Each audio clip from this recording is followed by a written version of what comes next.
Hello friends, আপনারা কেমন আছেন? আশা করি ভালো আছেন। দেখেন, আমরা আজকে 8 দিন হলো 30 মিটার কমপ্লিট করলাম। তো আমাদের এই ক্রেনের ড্রাইভার মোটামুটি 9টার দিকে আসছে, আর আবার 5টা, সাড়ে 5টা, 5টা সাড়ে 5টা হয় না, হ্যাঁ, ওই 5টা সাড়ে 5টার সময় চলে যাচ্ছে। ওই জন্য আমাদের কাজটা একটু ঢিলা চলছে।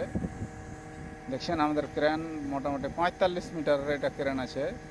এটা 60 মিটার দিয়ে এলো, তো 60 মিটার পিছনে দিকটা হালকা, ওই জন্য নিইনি, ওটা অন্য কাজে চলে গেছে। হ্যাঁ, আমরা এটা নিয়েছি।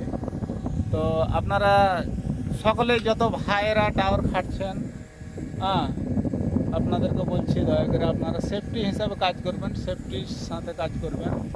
আল্লাহর কাছে আশা করবেন, দোয়া করবেন কি আল্লাহ আমরা যেন ভালোভাবে যেন কাজ করতে পারি, হ্যাঁ, মানুষকে যেন ভালো বুদ্ধি দিতে পারি। আপনারা সকলেই ভালো থাকবেন। আসসালামু আলাইকুম ওয়া রাহমাতুল্লাহ। সালামের উত্তরটা ভাই পারলে কমেন্টে দিয়ে জানাবেন আমাকে।